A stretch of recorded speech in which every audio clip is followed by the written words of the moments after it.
Hola alumnos, bienvenidos a esta videoclase. Esta semana empezamos con unidad nueva y vamos a hablar sobre la traducción en la investigación clínica y vamos a profundizar en el protocolo de ensayo clínico, ¿sí? Que es un género textual, un tipo de documento.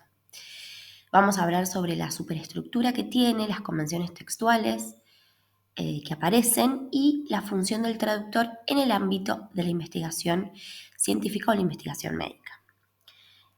Esta videoclase, junto con el material de lectura y las actividades complementarias que tienen, nos va a ayudar a realizar el trabajo práctico número 5.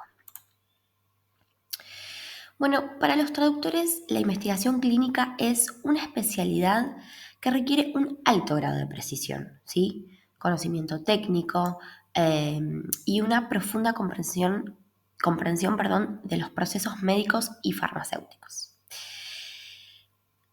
Antes de abordar la traducción en este campo, es crucial entender qué es la investigación clínica, cuál es su propósito y qué documentos se generan en este proceso. Como traductores, además, cuando nos dedicamos a este campo, trabajamos con glosarios, con guías de estilo, con fuentes de consulta, ¿sí? Que son las que nos permiten, llevar adelante estos proyectos. Entonces, definamos qué es la investigación clínica y para qué sirve. Lo que se conoce como investigación clínica es el proceso sistemático de estudio en seres humanos para evaluar la seguridad, la eficacia y los efectos de intervenciones médicas, tales como medicamentos, dispositivos o terapias. El objetivo principal de la investigación clínica es generar evidencia científica confiable para mejorar la atención médica y desarrollar tratamientos más efectivos. Bueno, la investigación clínica sigue un proceso que se divide en dos etapas. Una es la fase preclínica y la otra es la fase clínica. ¿Cuál es la diferencia? Que en la fase preclínica se realizan estudios en modelos animales y en células, o sea, no se trabaja con personas. Se evalúa la toxicidad del fármaco, o sea, la farmacocinética, siempre con animales o con células. Terminológicamente lo que tenemos que saber es que esta fase en inglés aparece como non-clinical y a veces aparece mal traducida en el español como no clínico. Y el equivalente funcional correcto, el que tenemos que usar nosotros, es preclínico, fase preclínica. Bueno, cuando un medicamento o un tratamiento pasa por esta fase y la supera, llega a la fase clínica, que se divide en 4 etapas. En la primera etapa se prueba el fármaco en un grupo de voluntarios sanos. Entonces es importante a la hora de tomar decisiones terminológicas saber que no hablamos de pacientes, porque en esta fase el fármaco o el tratamiento se está probando en voluntarios que están sanos. No son pacientes, están sanos.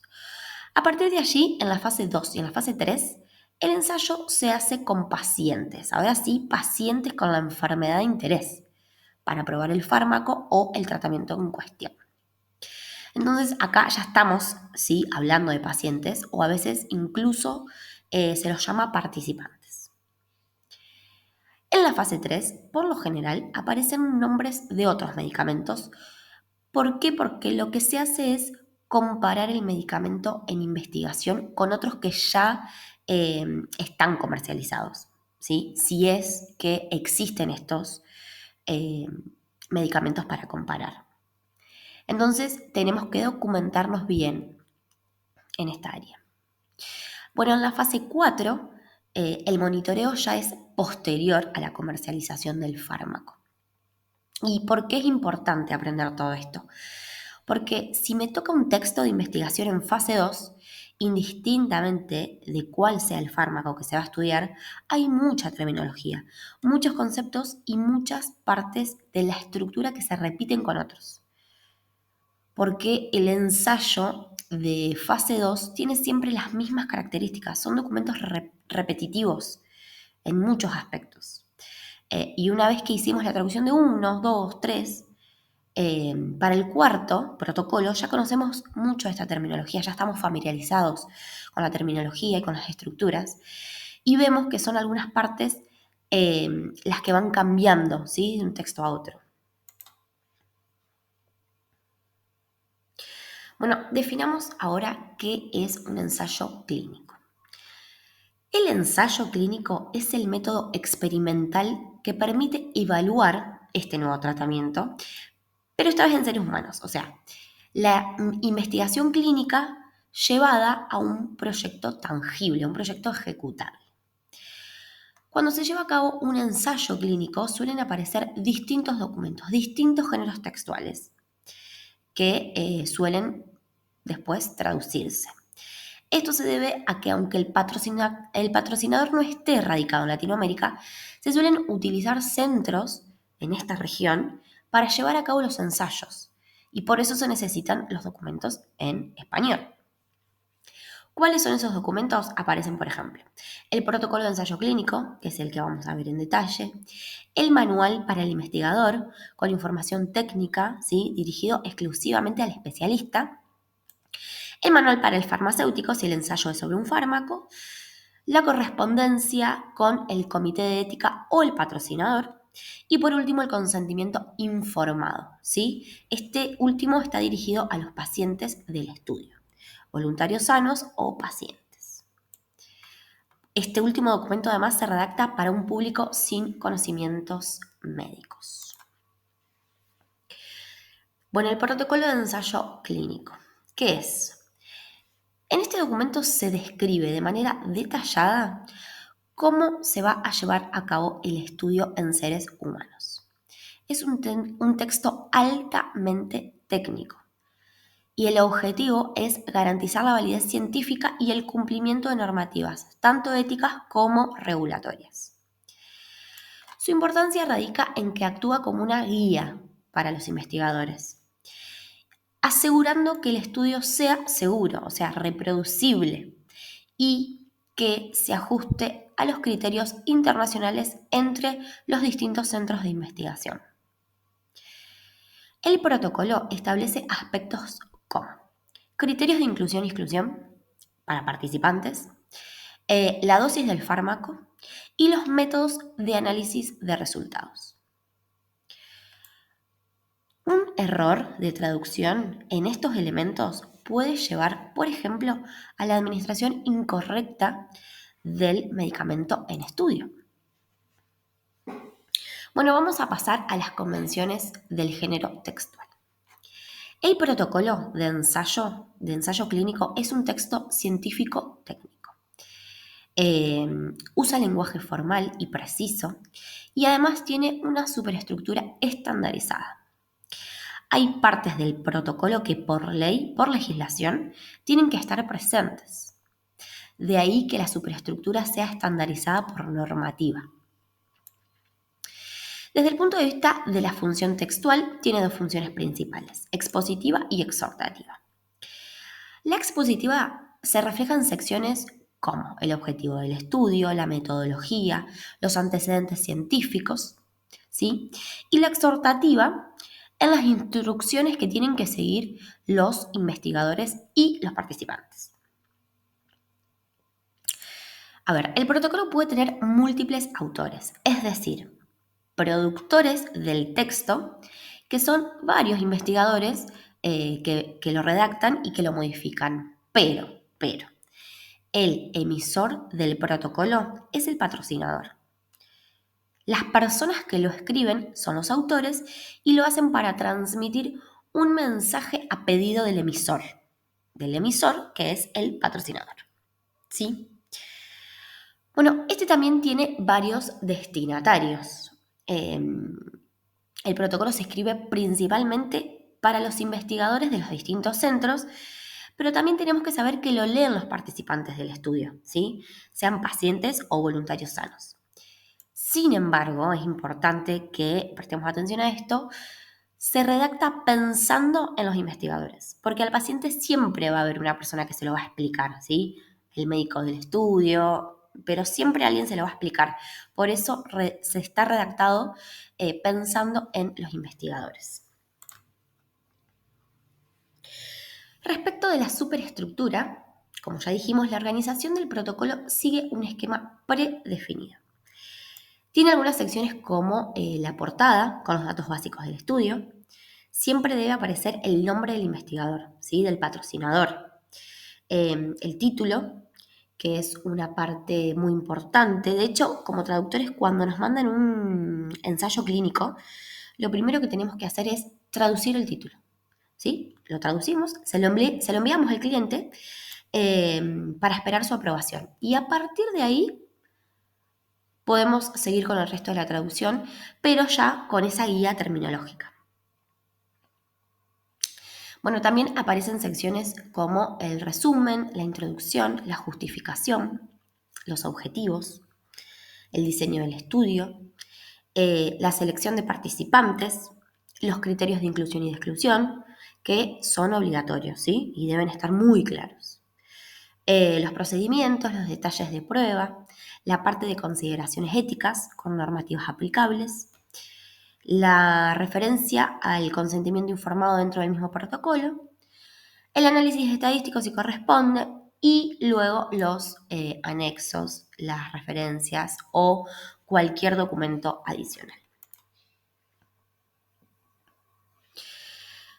Con respecto ahora a las convenciones intratextuales, el protocolo se caracteriza por ser un texto científico-técnico, o sea, tiene muchas de las convenciones intratextuales del artículo científico, porque es un género que va dedicado a los especialistas. Entonces aparecen los conectores lógicos. En este caso tenemos la desagentivación, que sabemos que lo que se busca con esto es esconder a la gente mediante recursos lingüísticos como la voz pasiva, oraciones impersonales, nominalización, metonimia científica. Tenemos las listas, las enumeraciones, ¿sí? La intratextualidad con distintas secciones con el paratexto y la intratextualidad en la que se hacen referencia a documentos externos como guías, certificados, regulaciones. Van a ver que las guías de buenas prácticas son siempre las mismas. Entonces, uno hace la investigación terminológica una vez y se repite en todos los protocolos que uno traduzca, ¿no es cierto? Bueno, también vamos a ver paratexto con tablas, gráficos, ilustraciones.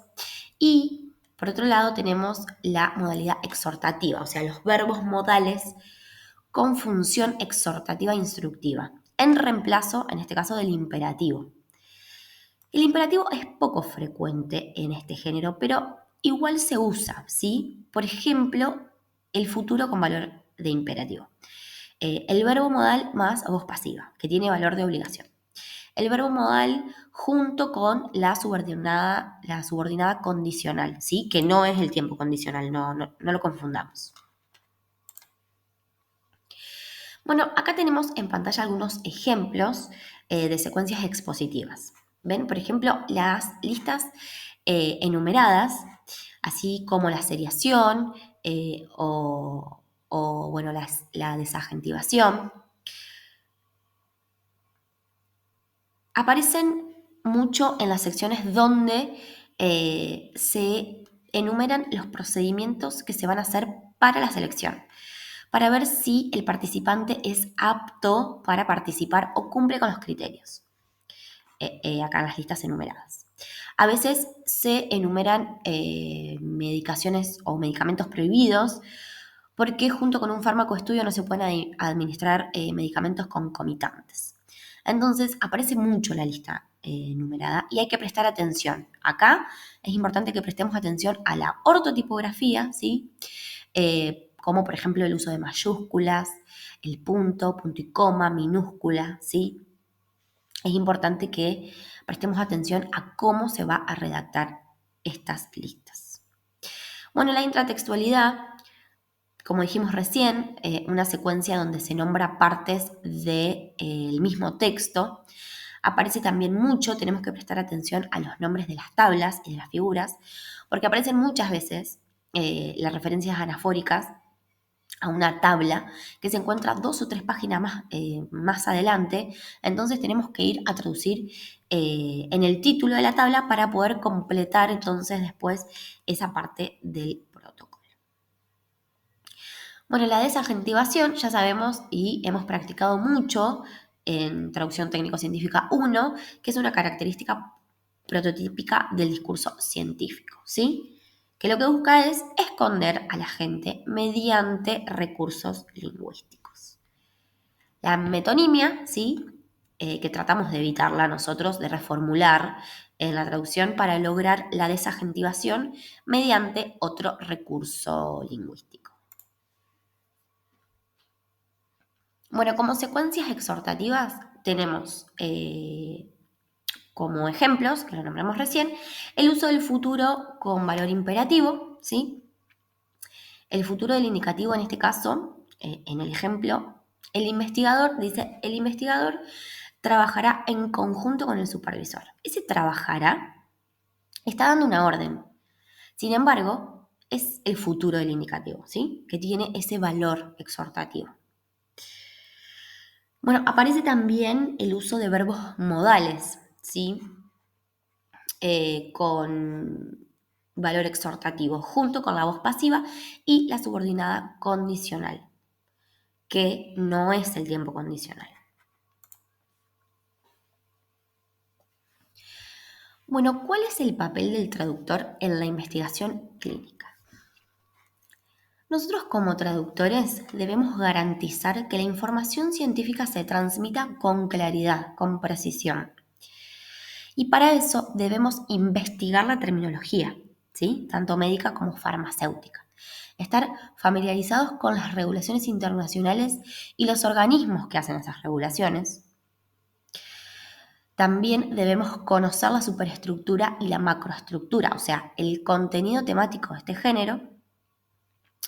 Es un campo que requiere estudio y preparación, pero a su vez es un campo también muy repetitivo. O sea, una vez que uno se dedica a esto, en pocos meses aprende lo necesario y después ya es muy repetitivo. Es un trabajo que se agiliza mucho. Solemos trabajar con revisores porque es un género textual en el que un error de traducción puede tener consecuencias muy graves. Entonces, trabajamos con revisores, lo que conlleva a que trabajemos con márgenes de tiempo también muy acotados. ¿Por qué? Para poder permitir la revisión. Entonces, el traductor especializado en investigación clínica tiene que formarse y tiene que desarrollar las competencias traductoras que son válidas para todos los campos de traducción, ¿no? Pero esta vez aplicadas a este campo específico.